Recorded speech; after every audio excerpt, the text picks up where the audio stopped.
Good morning, students. Welcome to the SJPS online classes. I miss you all, or I know that you are also missing your schools. जल्दी जब सब कुछ सही होगा, ये बीमारी सही हो जाएगी, हम जल्दी मिलेंगे. Okay, so let's proceed. This is class 6, subject SS, chapter 1, diversity यानी विविधता. This chapter belongs to civics. In my previous video, I explained you about the diversity. Diversity का मतलब है विविधता. You can see this picture. हमारी जो देश है, हमारी जो अर्थ है, full of diversity है. और हमारी कंट्री इंडिया ये भी डाइवर्सिटी से पूरी तरह से भरी हुई. यहाँ पर different type cultures, traditions, festivals, dresses, dance forms, these are different type of diversity. Okay, in my previous video I explained you about the reasons of diversity, kinds of diversity. In that I explained you about the diversity of language, linguistic diversity, diversity of religions, and also the economic diversity. I explained you in cultural diversity. Cultural diversity belongs to diversity of culture, traditions, festivals, dresses, food, etc. Okay, and today I am going to explain you about the topic what does diversity add to our life. यानी कि diversity हमारी life में क्या add करती है, क्या जोड़ देती है, यानी डाइवर्सिटी से हमें क्या फ़र्क पड़ता है. Variety isn't it. वैरायटी का मतलब है विभिन्नता, यानी डाइवर्सिटी से हमारी लाइफ में कलर आ जाता है, एक विभिन्नता आ जाती है. सपोज आपकी मम्मी आपको रोज़ एक जैसा खाना दे, रोज़ वही रोटी सब्जी बना दे, या फिर आपको एक ही ड्रेस पूरे दिन, पूरे साल, पूरे महीने पहनने को मिले, आपका एक ही फ्रेंड हो, एक जैसी शक्ल के लोग हो, तो how will you feel? You will feel bored ना. आप बहुत बोर हो जाओगे, आपको बिल्कुल अच्छा नहीं लगेगा. एक जैसा खाना, एक ही गेम टीवी पर, एक ही शो बार बार, ये आपको अच्छा नहीं लगेगा. तो डाइवर्सिटी क्या करती है? It's colour, it's variety to our life. So let's proceed. Variety isn't it. क्या डाइवर्सिटी हमारी लाइफ में वेराइटी नहीं जोड़ती है? बिल्कुल. Imagine if all of us are eat the same food day after day. कल्पना करिए, इमेजिन का मतलब है कल्पना करिए कि हम सभी एक जैसा खाना daily, day by day, day after day हमें एक ही तरह का खाना मिले, और war the same type of clothes every day, या फिर हमें एक जैसे कपड़े डेली पहनने के लिए मिले. बिहेव्ड आइडेंटिकली और डिड सेम वर्क. हम बार बार एक जैसा व्यवहार करें या एक जैसा कार्य करें. Then life would certainly have been very boring and monotonous. तो तब निश्चित रूप से हमारा जो जीवन है बोरिंग, बहुत ही बोरियत भरा, मोनोटोनस, बहुत ही नीरस हो जाएगा. Diversity adds the much needed spice to our lifes. और इस प्रकार से डाइवर्सिटी ऐड करती है, जोड़ देती है, जिसकी हमें बहुत अधिक आवश्यकता है. ऐसा स्पाइस, ऐसा चटपटापन हमारे जीवन में. Accepting diversity is a way of life because nature itself has created a wide variety of objects around us including humans. Accepting diversity यानी कि विविधता को स्वीकार करना is a way of life. ये एक जीवन का तरीका है, क्योंकि नेचर इटसेल्फ, प्रकृति ने भी हमारे चारों तरफ निश्चित रूप से वैरायटी ऑफ ऑब्जेक्ट्स, विभिन्न प्रकार की चीज़ों को जोड़ दिया. आप देख सकते हैं पेड़ों पर अलग अलग प्रकार के फल फ्रूट लगते हैं. कोई खट्टा है, कोई मीठा है, कोई फीका है, कोई चरपरा है. Different type of taste. आप देखेंगे different type of flowers, different smells, different colours of leaves, different weathers. यानी nature is full of diversity, अलग अलग प्रकार की. You can see animals, different animals. तो nature also added colours, variety to our life. प्रकृति ने भी हमारे जीवन में ह्यूमंस को इंक्लूड करें तो मनुष्य भी अलग, कोई गोरा, कोई काला, कोई मोटा, पतला, लंबा, छोटा, डिफरेंट टाइप ऑफ ह्यूमंस. तो प्रकृति ने भी हमारे चारों ओर क्या कर दिया है? वाइड वैरायटी ऑफ ऑब्जेक्ट्स, अलग अलग प्रकार के चीज़ों की वैरायटी, विस्तृत विविधता है. And each human being is different और diverse from other, as each has a different set of skills and interest. और ईच ह्यूमन, बल्कि इवन प्रत्येक व्यक्ति भी, ह्यूमन बींग इज़ डिफरेंट, प्रत्येक मनुष्य भी अलग है, डाइवर्स है फ्रॉम अनदर, दूसरे से. Each is a different set of skills, क्योंकि सबकी अलग अलग कौशल है, अलग अलग रुचियाँ हैं, पसंद अलग अलग है, उनकी वर्क फ्रीक्वेंसी अलग है। Some people are good at painting while others are good at writing. कुछ लोगों की चित्रकला यानी पेंटिंग में अच्छे हैं जबकि किसी की राइटिंग अच्छी है। Still others might be good at singing. और इसके अलावा कुछ लोग हो सकता है सिंगिंग में अच्छे हो। Some might choose to become lawyers, doctors, engineers और architects, while others might have the skills to become actors, painters और writers। कुछ लोग चुनना पसंद करेंगे लॉयर बनना, डॉक्टर बनना, इंजीनियर या आर्किटेक्ट शिल्पकार बनना, जबकि कुछ दूसरे लोग चुनेंगे कुशलताएं जैसे एक्टर बनना, पेंटर बनना या राइटर बनना। The underlying fact is that each human being is unique and these differences must be appreciated। Underline यानी सबसे विशिष्ट बात यह है कि each human being is unique, प्रत्येक मनुष्य अनुपम है, अलग है। And these differences must be appreciated. और इस प्रकार की विविधताओं को अप्रिशिएट करना चाहिए, उनकी तारीफ की जानी चाहिए। Diversity thus is needed to add variety to life and make it more meaningful. और इस प्रकार से डाइवर्सिटी इज नीडेड, हमें विविधता की ज़रूरत है। वैरायटी टू अवर लाइफ, हमारे जीवन में विविधता लाने के लिए और हमारी लाइफ को और अधिक मीनिंगफुल बनाने के लिए। India is a land of great diversity where we the Indians despite our differences have lived harmoniously for centuries.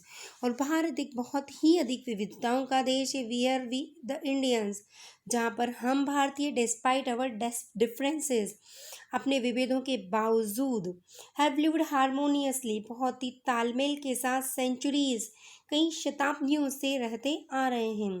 We worship different God's, हम अलग अलग देवी देवताओं की पूजा करते हैं। It a variety of food, अलग अलग प्रकार का भोजन, जैसे कि पंजाब का छोला भटूरा फेमस है, या मक्के का जो रोटी और सरसों का साग फेमस है। तो राजस्थान की दाल बाटी फेमस है। गुजरात का ढोकला फेमस है।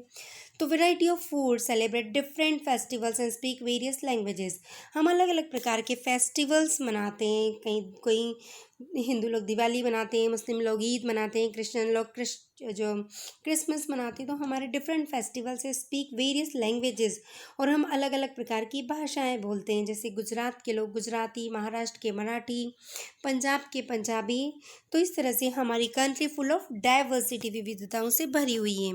But when you ponder over it, लेकिन जब हम इसके ऊपर विचार करते हैं, you will find that there are so many things that we do identically. लेकिन फिर भी जब हम विचार करते हैं तो हमें लगता है कि कई सारी चीज़ें हैं जो हम एक जैसी करते हैं। Only our ways of doing them are different, बस हमें उन्हें करने के तरीके अलग अलग हैं। यानी our country is full of diversities. Okay,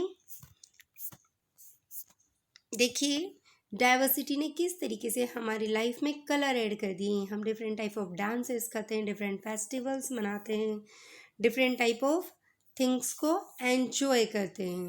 okay, now our next topic is unity in diversity, यानी कि विविधता में एकता। Despite the multiplicity of religions, languages, castes, regions, and cultures, there have always been an underlying unity in India.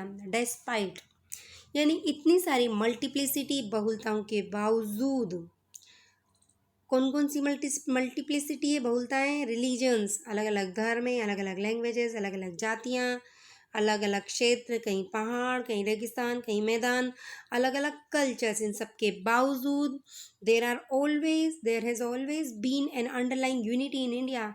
हमारे देश में एक आधारभूत एकता नहीं है। People belonging to different regions have made valuable contributions to the development of the country. अलग अलग क्षेत्रों से संबंधित लोगों ने बहुत ही वैल्यूएबल, बहुत ही बेशकीमती योगदान किए हैं हमारे देश के विकास में। India's freedom struggle is a good example of the unity in diversity in India. और भारत का जो स्वतंत्रता संघर्ष है, जो स्वतंत्रता का आंदोलन है, एक बहुत बड़ा, बहुत अच्छा उदाहरण है university in diversity India, Bharat की विविधता में एकता का। The injustices of British rules brought the people of India together. हमारे जो अन्याय हैं ब्रिटिश लोगों के, ब्रिटिश शासन के दौरान जो अंग्रेज लोगों ने हमारे ऊपर अन्याय किए, उससे हमारे सभी भारतीय लोग एक साथ एकत्रित हो गए, एकजुट हो गए।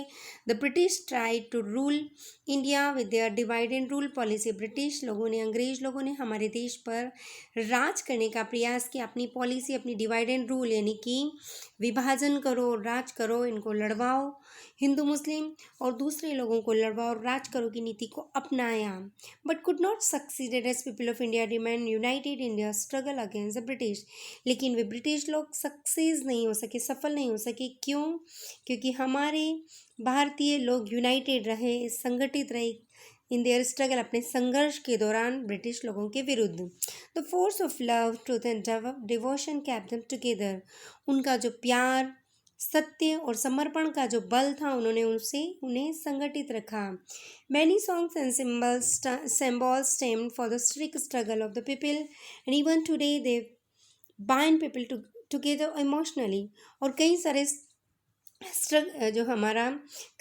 हिस्टोरिक स्ट्रगल था, जो हमारा ऐतिहासिक आंदोलन हुआ स्वतंत्रता, उसके दौरान कई सारे सॉन्ग्स और सिम्बल्स, कई सारे गीत और प्रतीक चिन्ह बनाए गए, और उनकी वजह से आज भी इवन हमारा देश एक दूसरे से इमोशनली, हमारे देश के लोग एक दूसरे से भावनात्मक रूप से जुड़े हुए हैं। National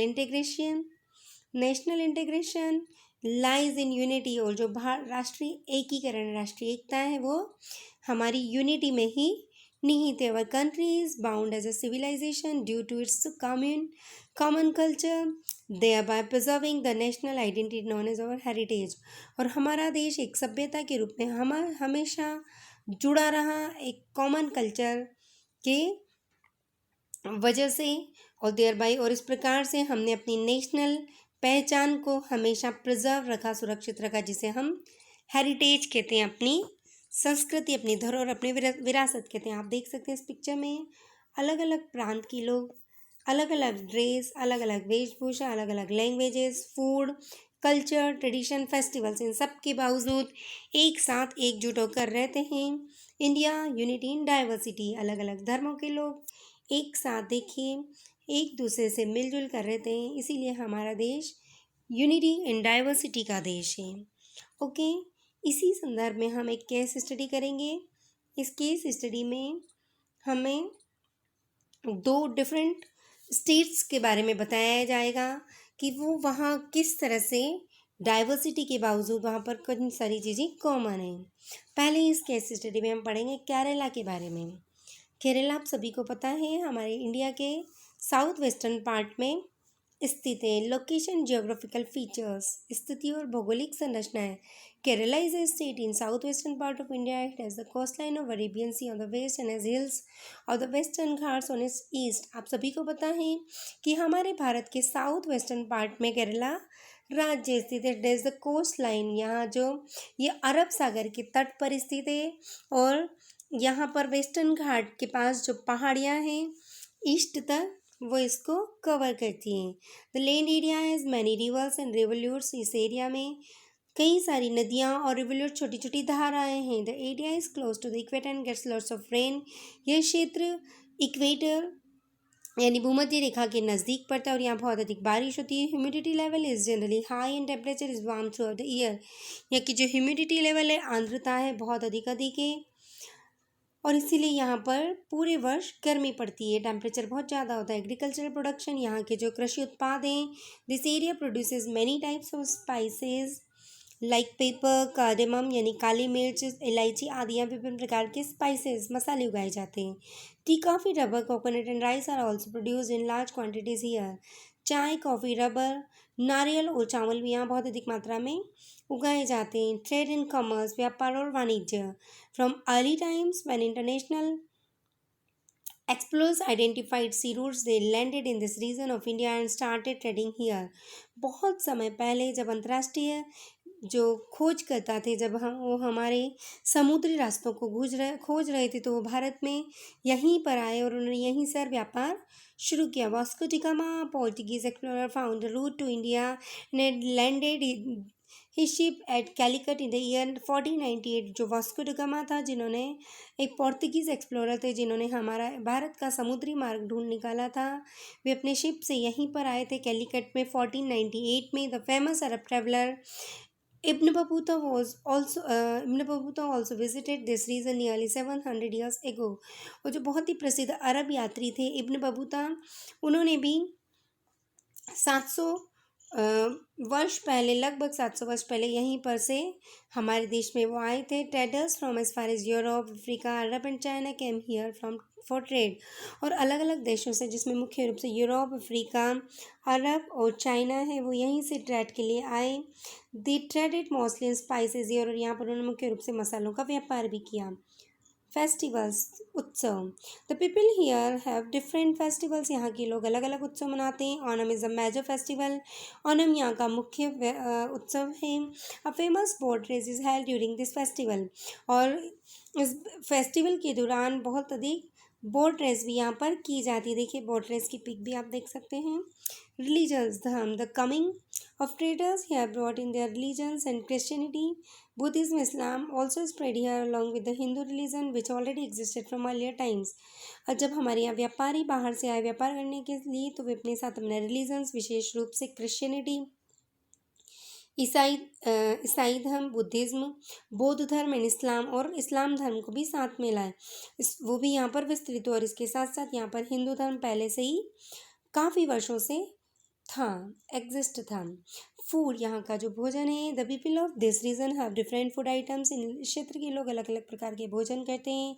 they prefer to eat spicy dishes with rice, जो मसालेदार डिशेस को राइस के साथ पसंद करते हैं। Coconut is use in most dishes in different forms, coconut का अधिकतर डिशेज में अलग अलग रूप में प्रयोग किया जाता है। Coconut oil is use in cooking, coconut oil का प्रयोग कुकिंग में किया जाता है। They eat fish as it is easily available in the water channels and the sea, और वे विशेष रूप से फ़िश को खाते हैं क्योंकि यहाँ पर बहुत आसानी से वाटर चैनल्स में और समुद्र में उपलब्ध हो जाती है। I am showing you the images of Kerala, you can see these are the images of Kerala.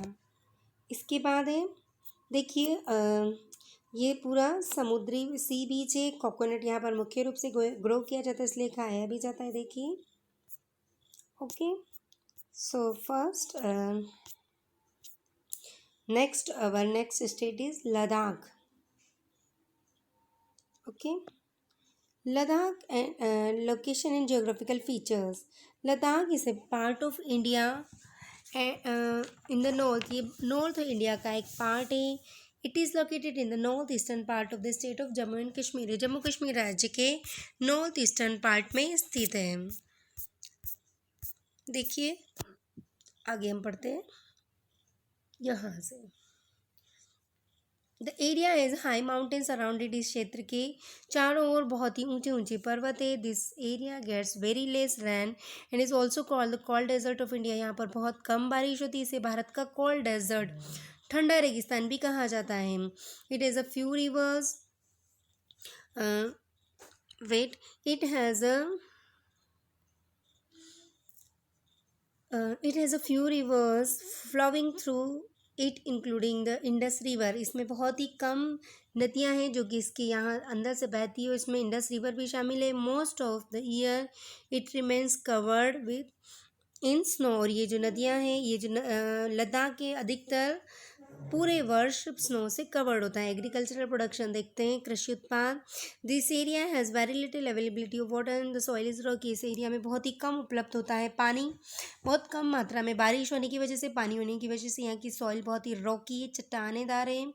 This area has less oxygen also as it is high up in the mountains, यहाँ पर बहुत कम ऑक्सीजन पाई जाती है और ये बहुत ऊंचाई पर पहाड़ों में स्थित है। Therefore agriculture is very poor, इसीलिए यहाँ पर कृषि बहुत कम होती है। Only some shrubs, grasses and some fruit trees grow here, केवल यहाँ पर कुछ झाड़ियाँ, कुछ ग्रासेस, कुछ घास और कुछ विशेष प्रकार के फ्रूट ट्रीज ही ग्रो होते हैं। Mostly people keep sheep and yak, और यहाँ पर अधिकतर लोग शिप और याक को पालते हैं। याक आप देख सकते हैं।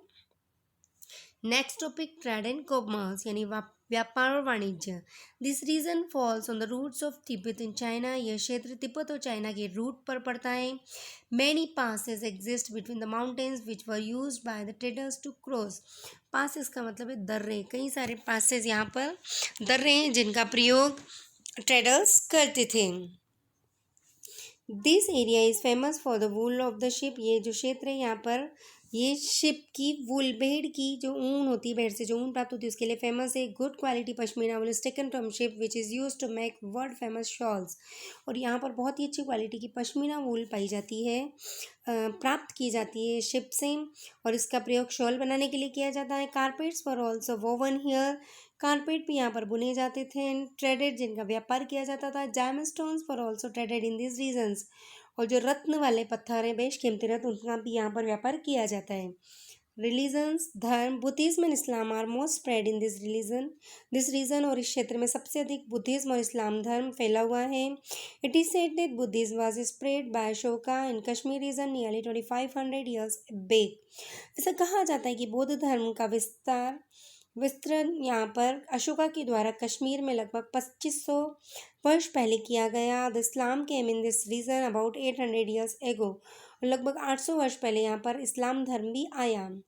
It is said that Buddhism spread to the Tibet through this region of India, और ये कहा जाता है कि इसी क्षेत्र से तिब्बत और चाइना में भी बौद्ध धर्म फैला, भारत के इसी क्षेत्र से। This area has many Buddhist monasteries and is also called mini Tibet, और इस क्षेत्र में कई सारी बौद्ध मठ हैं और इसे मिनी तिब्बत के नाम से भी जानते हैं। Food, there is a little produce of agriculture, यहाँ पर बहुत कम एग्रीकल्चर प्रोडक्शन होता है। देखिए, goat, sheep, cows and yaks, यहाँ पर क्योंकि पहाड़ी और रॉकी और बहुत कम बारिश की वजह से यहाँ पे बहुत कम कृषि उत्पादन होता है। देखिए, गोट्स, शीप, काउज एंड याक्स, और इसीलिए यहाँ के लोग गॉड, शीप, काउ और याक को पालते हैं। People traditionally live on meat and milk which they get from these animals, और यहाँ के लोग पारंपरिक रूप से मीट और मिल्क पर ही अपना जीवन बिताते हैं, जो कि वो इन्हें इन एनिमल से प्राप्त करते हैं। Next is festivals. This is festivals. Losar, Fyang and Hemis are famous festivals of Ladakh.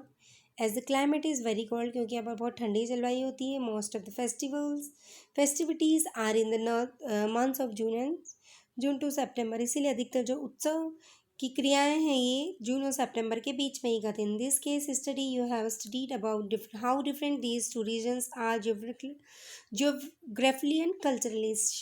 Cash study में हमने पढ़ा कि किस प्रकार से भारत के दोनों क्षेत्र पूरी तरीके से ज्योग्राफिकली यानी कि भौगोलिक रूप से और कल्चरली सांस्कृतिक रूप से बिल्कुल अलग है। These are a fine example of diversity in India, और ये बहुत ही अच्छा उदाहरण है विविधता का हमारे देश में। The passage of the time, people from different parts of India have moved and settled elsewhere, and our societies have got a healthy mix of people from different backgrounds and cultures।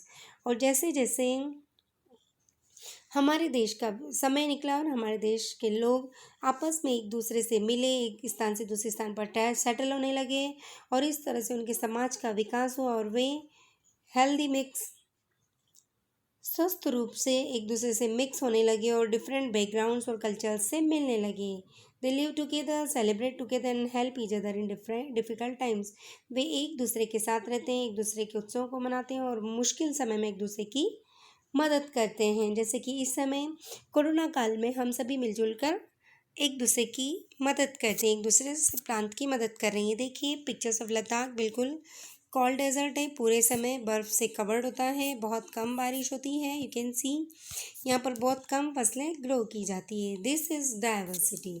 चलिए हम जल्दी से कुछ exercise भी discuss कर लेते हैं। Being different from one another means diversity. How many official languages are there in India? There are 22 official languages. National integration lies in unity. Onam is major festival of Kerala. Which of these states is located in the northeastern part of Jammu and Kashmir? This is Ladakh.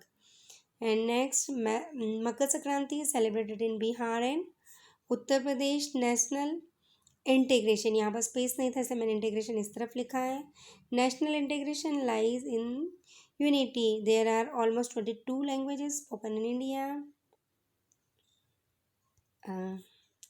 Ladakh, also known as cold desert of India. Okay, next is the oldest religion of India is Hinduism. Diversity add the much needed variety to our lives. The injustice rule, यहाँ पर injustice आएगा, injustice rule brought the people of India together. Injustice of British rule आएगा। Okay, people national integration lies in unity, ये लगभग एक जैसा ही है, same ही है, रिपीट लाइक, बस इसमें नेशनल पूरा छूटा हुआ है और यहाँ पर नेशनल के बाद इंटीग्रेशन छूटा हुआ है. Okay, now true false, there are 20 international languages in India. No, this is false. 22 national languages.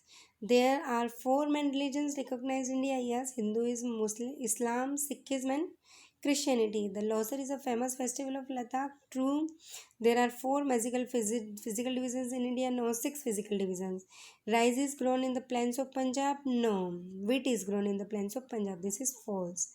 ये हमने सारी एक्सरसाइज सॉल्व की. इसकी जितनी भी क्वेश्चन आंसर्स हैं उनकी सारी PDF और कुछ बचे हुए notes I am sending with this video. Okay, so let's do. आप उनको करिए. If you have any problem you can ask मी. थोड़ा सा वर्क ज़्यादा हो सकता है, आप जैसे जैसे समय मिलिए करिए. ओके, और जो भी आपको प्रॉब्लम है यू कैन आस्क मी. और and take care of your health and also respect your parents. Thank you. Have a nice day.